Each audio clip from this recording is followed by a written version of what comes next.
Quand on a un problème, on a bien envie de trouver une méthode parfaite et universelle. Malheureusement, nous le savons bien, cela n'existe pas, car il existe autant de solutions que de problèmes. Mais nous avons anticipé le coup. La semaine dernière, Sylvain Loubradou était venu nous expliquer comment fonctionnait le tableau Kanban. Eh bien, cette semaine, il est de retour. Dans cette 21e vidéo de notre défi 52 semaines pour découvrir 52 outils, nous réaccueillons l'expert des méthodes agiles pour qu'il vienne nous expliquer le Kanban adaptatif. Effectivement, même si le tableau Kanban est mon outil préféré, dans un certain nombre de cas, il ne répond pas exactement à la question posée par les équipes. Et ça nous amène donc à devoir venir modifier quelques aspects du Kanban. Ça peut toucher aussi bien le tableau que le ou les rituels. Et donc pour cela, il existe deux options. Première option, l'équipe peut être confrontée à un très grand nombre de demandes avec une régularité assez importante de venues, de nouvelles demandes et ainsi de suite, et le tableau Kanban devient très vite illisible.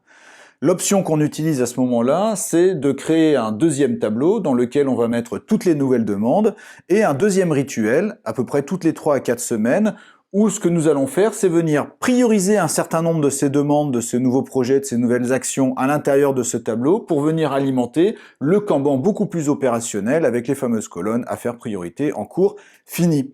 Ok, donc deux tableaux Kanban pour le prix d'un. Et quelle est la deuxième option ? Sur la deuxième option, il s'agit de faire coller le nom des colonnes sur la nécessité de l'équipe. En général, on va faire ça principalement sur des Kanban très opérationnels. Des Kanban où on doit suivre une activité bien particulière. Par exemple, si je prends les comptables, quand ils vont réaliser leur bilan pour un client, en fait, ils vont pas juste dire c'est prioritaire, puis je suis en train de le faire, et puis j'ai terminé parce que plusieurs acteurs vont intervenir dessus et chacun aura sa spécificité. Et donc, à la place de la colonne en cours, on aura une colonne vérification des documents, demande au client, supervision, contrôle de l'IAS, préparation de l'assemblée générale, et ainsi de suite, jusqu'à on a complètement fini. D'accord ? Donc on viendra adapter les colonnes en fonction de la particularité du flux de travail. D'accord, mais pourquoi, dans ce cas-là, vaut-il mieux adapter son tableau Kanban dès le départ ? Alors, il y a deux raisons principales à ça. La première, c'est pour éviter un effet de rejet parce que les gens vont se rendre compte assez rapidement que le Kanban ne correspond pas à leurs besoins.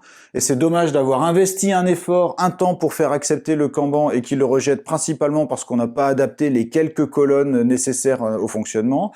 Deuxièmement, parce que ce questionnement fait partie de l'appropriation par l'équipe. C'est-à-dire le fait de leur dire « Ok, posez-vous les questions de comment vous voulez construire votre tableau, qu'est-ce qui serait le mieux à faire pour vous ?» Ça fait que le tableau devient le leur et qu'ils seront beaucoup plus fiers de leur tableau parce qu'ils l'ont construit eux-mêmes.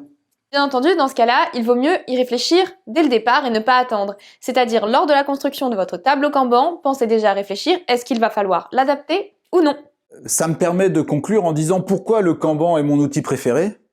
En fait, cet outil est particulièrement simple, robuste et adaptable. Et donc c'est bien sur cette adaptabilité qu'il faut réussir à jouer avec les équipes pour qu'elles s'approprient le tableau et qu'elles fassent que le tableau soit leur outil de travail pour leurs besoins spécifiques.